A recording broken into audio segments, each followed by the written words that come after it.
सभी व्यूअर्स को मेरा हृदय से प्रणाम। आशा करता हूँ आप सभी लोग स्वस्थ होंगे और मस्त होंगे। मेरा नाम है लवकुश मिश्रा और मैं आपको एसएसटी पढ़ाता हूँ। तो आइए बिना समय को बर्बाद किए हुए हम अपने टॉपिक को समझते हैं।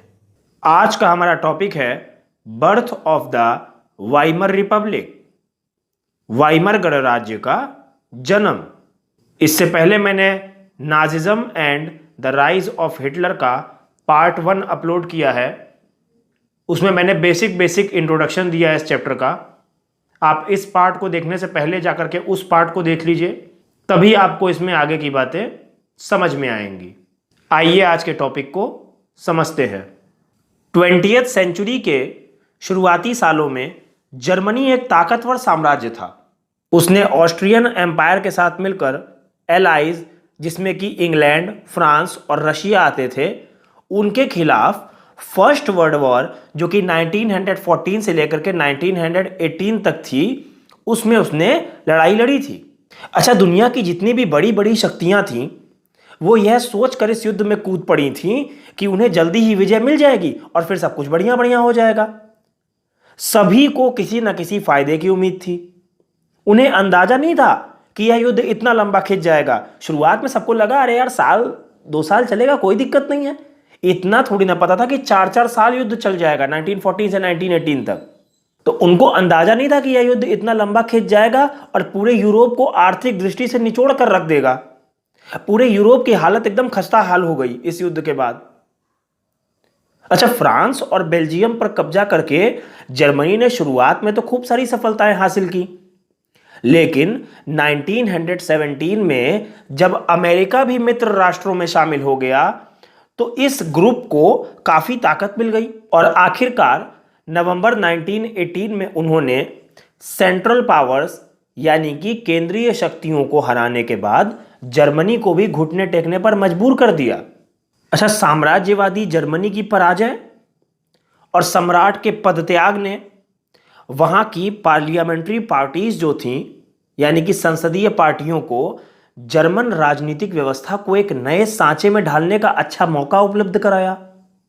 इसी सिलसिले में वाइमर में एक नेशनल असेंबली यानी कि राष्ट्रीय सभा की बैठक बुलाई गई और इस सभा में फेडरल स्ट्रक्चर यानी कि संघीय आधार पर एक लोकतांत्रिक संविधान यानी कि डेमोक्रेटिक कॉन्स्टिट्यूशन पारित किया गया। नई व्यवस्था में जर्मन पार्लियामेंट यानी कि राइक्सटॉग के लिए जनप्रतिनिधियों यानी कि डेप्यूटीज का चुनाव किया जाने लगा। अच्छा, प्रतिनिधियों के निर्वाचन के लिए औरतों सहित सभी वयस्क नागरिकों को समान और सार्वभौमिक मताधिकार प्रदान किया गया। मतलब प्रतिनिधियों का जो निर्वाचन होगा उसमें सबको वोटिंग राइट्स दे दिए गए, यूनिवर्सल वोटिंग राइट दे दिया गया कि भाई सब लोग वोटिंग करिए और अपने अपने प्रतिनिधियों को चुनिए, चाहे वो वुमेन्स हो और चाहे वो सारे के सारे एडल्ट पीपल्स हो। लेकिन यह नया गणराज्य खुद जर्मनी के ही बहुत सारे लोगों को रास नहीं आ रहा था, उनको पसंद नहीं आ रहा था यह गणराज्य। इसकी एक वजह तो यही थी कि फर्स्ट वर्ल्ड वॉर में जर्मनी की पराजय के बाद विजयी देशों ने उस पर बहुत कठोर शर्तें थोप दी थी। एलाइज यानी कि मित्र राष्ट्रों के साथ वर्साय में हुई शांति संधि जर्मनी की जनता के लिए बहुत कठोर और अपमानजनक थी।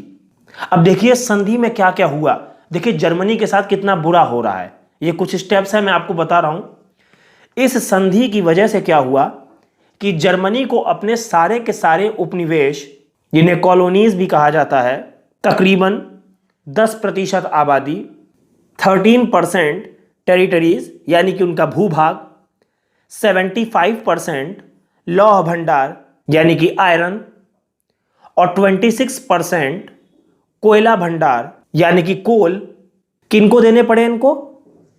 ये सभी चीजें जर्मनी को फ्रांस, पोलैंड, डेनमार्क और लिथुआनिया के हवाले करने पड़े, उनको देना पड़ गया। और जर्मनी की रही सही ताकत खत्म करने के लिए मित्र राष्ट्रों ने उसकी सेना को भी भंग कर दिया। वॉर गिल्ट क्लॉज यानी कि युद्ध अपराध बोध अनुच्छेद के तहत युद्ध के कारण हुई सारी तबाही के लिए जर्मनी को ही जिम्मेदार ठहराया गया। और इस वजह से उस पर 6 अरब पौंड का जुर्माना लगाया गया, 6 बिलियन। आप सोचिए कितना बड़ा जुर्माना है ये। अब राइनलैंड एक एरिया है जो कि रिसोर्सफुली बहुत ज़्यादा रिच है, जिसमें खनिज संसाधन खूब पाए जाते हैं। उस पर भी 20 के दशक में ज़्यादातर मित्र राष्ट्रों का ही कब्जा रहा। बहुत सारे जर्मनों ने न केवल इस हार के लिए बल्कि वर्साय में हुए इस अपमान के लिए भी वाइमर गणराज्य को ही जिम्मेदार ठहराया। अब आप इस मैप को देख लीजिए। इस मैप में क्या दर्शाया गया है? इस मैप में वर्साय की संधि के बाद जो जर्मनी की हालत थी उसको दिखाया गया है। इस नक्शे में आप उन इलाकों को देख सकते हैं जो संधि के बाद जर्मनी के हाथ से निकल गए थे। यहां पर कुछ कंटेंट बना हुआ है ना, उसमें देखिए लिखा है जर्मनी 1914 में ऐसा था। फिर जर्मनी से ले ली गई जमीन को हमने थोड़ा थोड़ा ब्राउन रंगों में दिखाया है। यहां पर ये एरियाज हैं। फिर लीग ऑफ नेशंस के नियंत्रण वाली जमीन है, छोटा छोटा पोर्शंस बना है हल्का पर्पल कलर टाइप का। और फिर ये वाला पोर्शन है विसैन्यीकृत क्षेत्र, डीमिलिटराइज्ड जोन, इसको आप देख सकते हैं। ये एक मैप है जो जर्मनी की कंडीशंस को दिखाता है after the Versailles treaty. Next heading है हमारी the effects of the war, युद्ध का असर। इस युद्ध ने पूरे महाद्वीप को, मतलब पूरे के पूरे यूरोप को साइकोलॉजिकली यानी कि मनोवैज्ञानिक रूप से और फाइनेंशियली यानी कि आर्थिक रूप से दोनों ही स्तरों पर तोड़ कर रख दिया। मतलब दोनों ही स्तरों पर नुकसान झेलना पड़ा। यूरोप जो कि कल तक कर्ज देने वालों का महाद्वीप कहलाता था, युद्ध खत्म होते होते कर्जदारों का महाद्वीप बन गया। मतलब पहले ये कंट्रीज जो थी वो दूसरे देशों को कर्जा देती थी कि भैया हमसे लोन लो, अपना विकास कर लो। और अब इनकी ये हालत हो गई है युद्ध खत्म होते होते कि ये लोग कर्जदारों के रूप में आ गए हैं। अब इनको लोन चाहिए, क्रेडिटर्स से ये डेटर्स बन गए हैं। विडंबना यह थी कि पुराने साम्राज्य द्वारा किए गए अपराधों का हर्जाना का मतलब क्या होता है भाई? कि किसी गलती के बदले दंड के रूप में नुकसान की भरपाई करना। अब जो पुराने साम्राज्य द्वारा किए गए अपराधों का हर्जाना है वो किससे वसूला जा रहा है? नवजात वाइमर गणराज्य से, जो अभी बना है, उससे वसूल किया जा रहा था। इस गणराज्य को युद्ध में पराजय के अपराध बोध और राष्ट्रीय अपमान का बोझ तो ढोना ही पड़ा। हर्जाना चुकाने की वजह से आर्थिक स्तर पर भी वह अपंग हो चुका था। अच्छा, वाइमर गणराज्य के सपोर्टर्स में मुख्य रूप से सोशलिस्ट, कैथोलिक्स और डेमोक्रेट्स लोग थे। अच्छा, रूढ़िवादी, पुरातनपंथी, राष्ट्रवादी मिथकों की आड़ में उन्हें तरह तरह के हमलों का निशाना बनाया जाने लगा। नवंबर के अपराधी यानी कि नवंबर क्रिमिनल्स कहकर उनका खुलेआम मजाक उड़ाया गया। इस मनोदशा का 30 के दशक के शुरुआती राजनीतिक घटनाक्रम पर गहरा असर पड़ा। फर्स्ट वर्ल्ड वॉर ने यूरोपियन सोसाइटी और राजनीतिक व्यवस्था पर अपनी गहरी छाप छोड़ दी थी। सिपाहियों को आम नागरिकों के मुकाबले ज़्यादा सम्मान दिया जाने लगा। जो समाज था उसमें सिपाहियों को ज़्यादा महत्व दिया जाता था, ज़्यादा सम्मान दिया जाता था।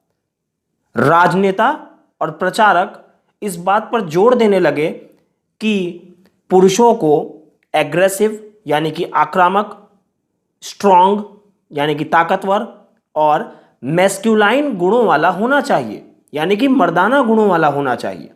मीडिया में खंदकों की जिंदगी यानी कि ट्रेंच लाइफ का महिमा मंडन किया जा रहा था। अब ये ट्रेंच लाइफ क्या है इसको समझ लीजिए। देखिए, युद्ध के मोर्चे पर सैनिकों के छिपने के लिए खोदे गए कुछ गड्ढे होते थे। उन गड्ढों के अंदर सैनिक रहते थे। उस जिंदगी को, जो कि बहुत ज़्यादा मुश्किल थी, उसका मीडिया में महिमा मंडन किया जा रहा था। लेकिन सच्चाई यह थी कि सिपाही इन ट्रेंचेस में बड़ी ही दयनीय जिंदगी जी रहे थे। वे लाशों को खाने वाले चूहों से घिरे रहते। वे जहरीली गैस और दुश्मनों की गोलीबारी का बहादुरी से सामना करते हुए भी अपने साथियों को पल पल मरते देखते थे। सार्वजनिक जीवन में आक्रामक फौजी प्रचार और राष्ट्रीय सम्मान व प्रतिष्ठा की चाह के सामने बाकी सारी की सारी चीजें गौड़ हो गई। जबकि हाल ही में सत्ता में आए रूढ़िवादी तानाशाहों कंजर्वेटिव डिक्टेटरशिप्स को व्यापक जन समर्थन मिलने लगा। उस वक्त लोकतंत्र एक नया और बहुत ही नाजुक विचार था जो दोनों महायुद्धों के बीच पूरे यूरोप में फैली अस्थिरता का सामना नहीं कर सकता था। बहुत ही नया कॉन्सेप्ट था डेमोक्रेसी का। उसके अंदर इतनी दम नहीं थी कि वो इन दोनों महायुद्धों के बीच की जो पूरे यूरोप में फैली हुई अस्थिरता है उस स्थिति का वो सामना कर सके। उम्मीद करता हूं कि जितनी भी बातें मैंने आपको इस डिस्कशन में समझाई हैं वो सारी की सारी आपको समझ में आ गई होंगी। ये चैप्टर बहुत ही बड़ा है तो इसको मैं कई पार्ट्स में पढ़ाऊंगा, लेकिन एनसीईआरटी की एक एक लाइन आपको समझाऊंगा, कुछ भी छोड़ूंगा नहीं, क्योंकि अधूरा ज्ञान बहुत ही खतरनाक होता है। ज्ञान पाना है तो पूरा का पूरा पाएंगे और हर लाइन को समझेंगे। उम्मीद करता हूं कि जितनी भी बातें मैंने आपको इस डिस्कशन में समझाई हैं वो सारी की सारी आपको समझ में आ गई होंगी। हमारे चैनल को सब्सक्राइब करिए और नीचे जो बेल आइकन आ रहा है उसको प्रेस कर दीजिए ताकि सारे के सारे नए वीडियोस के नोटिफिकेशंस आपको प्राप्त हो जाएं। इस वीडियो को लाइक करिए और अपने दोस्तों के साथ ज़्यादा से ज़्यादा शेयर करिए। इस वीडियो के डिस्क्रिप्शन में हमारे टेलीग्राम चैनल का लिंक है, आप उसको ज्वाइन करके हमारे साथ कनेक्ट हो सकते हैं। मैं आपके उज्जवल भविष्य की हमेशा भगवान जी से कामना करता हूं। इस वीडियो को देखने के लिए बहुत बहुत धन्यवाद। जय हिंद, जय भारत।